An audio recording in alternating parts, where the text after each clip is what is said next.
Hi friends, in Planet Earth Dating, it's Sunday, September 16th, 2018.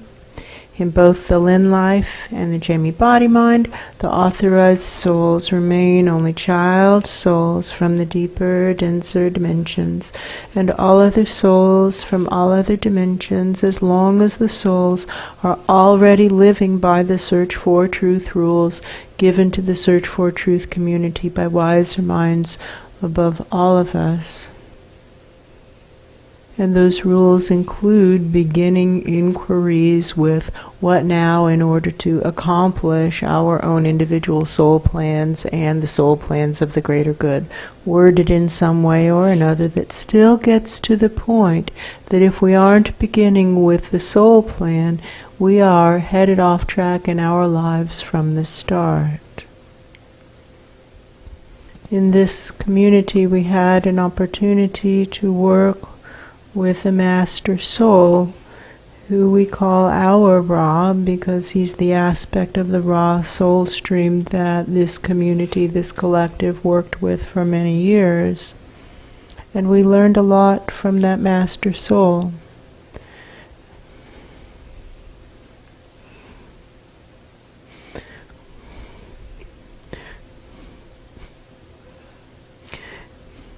And one of the things we learned from him is how important integrity is. And as a matter of fact, during his tenure here, we did come to the conclusion that this collapse of society as we know it is occurring because of the loss of integrity. That's true. And the collapse not only of this society, but actually of entire dimensions, and of life on this planet as we know it in this dimension, and collapse of many other definitions of presence are occurring because of a loss of integrity. At our Ra's direction, we have gone through many processes designed to increase integrity. That's true. And unfortunately, all they seem to do is slow the loss of integrity.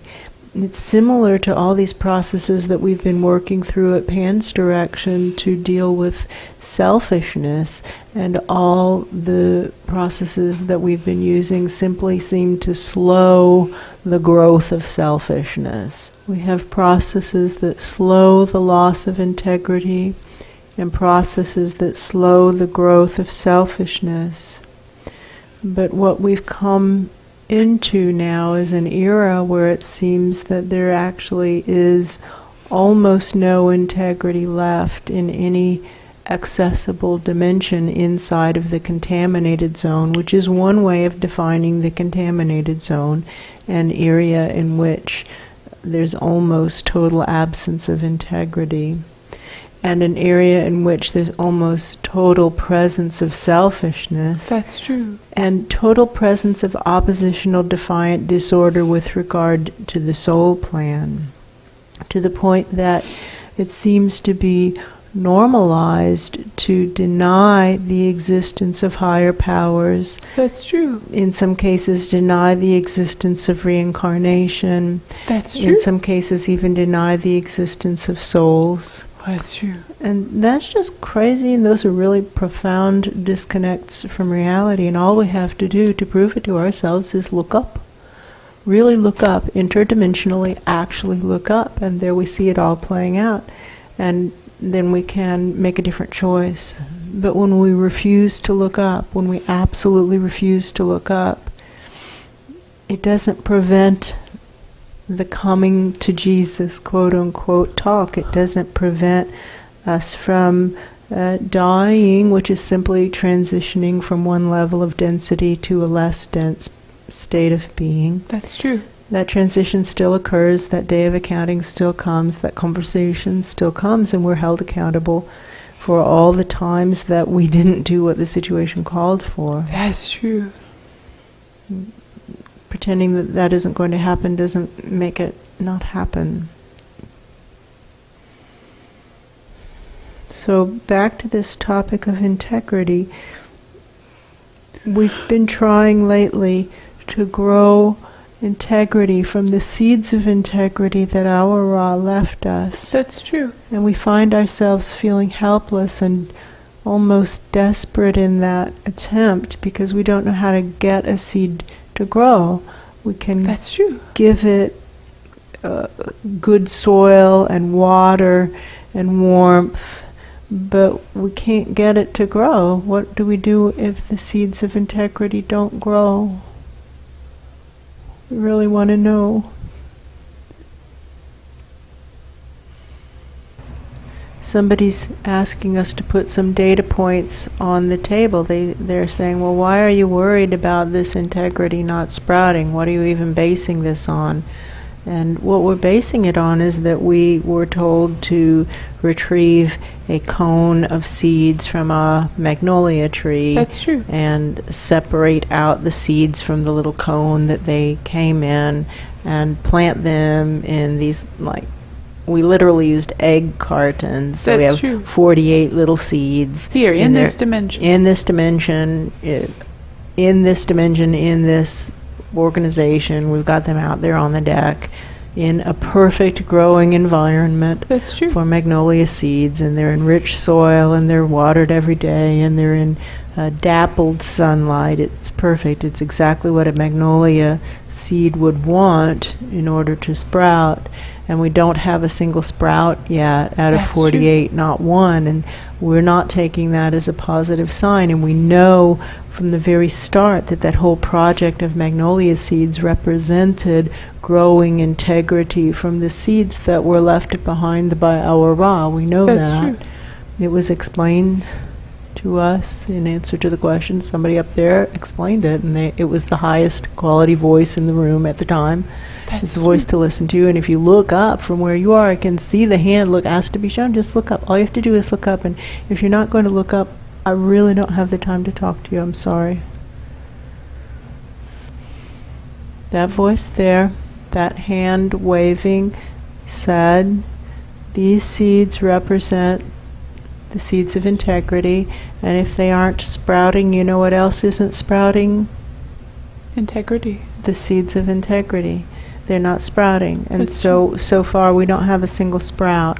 Now it might happen tomorrow, it might happen later today. That's true. But we don't have a sprout yet, and so we have concern. Why do you ask? It's just a really clogged feeling in the head. Friends, you have to look up. This isn't going to work. Us looking up and you looking down doesn't create a big enough opening. We all have to look up. We can all look up. Let's all of us look up to higher powers and say, what now? What now? What now? To grow some integrity. How do we get some integrity back into this contaminated zone?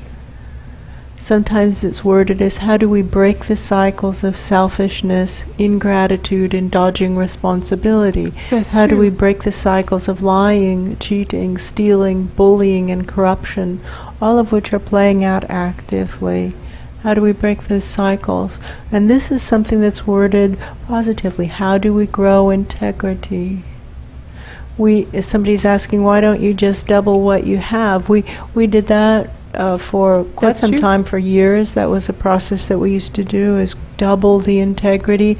And just like other exercises to grow integrity, it slowed the loss of integrity. That's true. But the time came when we found that we were doubling such a small amount that nothing measurable was happening, and then it seemed like we were doubling nothing. Nothing. And 2 times 0 is still 0, and so the doubling techniques ceased to work very gradually over time. Oh, that's true. And that's why we're trying to grow seeds that our Ra left here. We're trying to sprout some new integrity, grow some new integrity.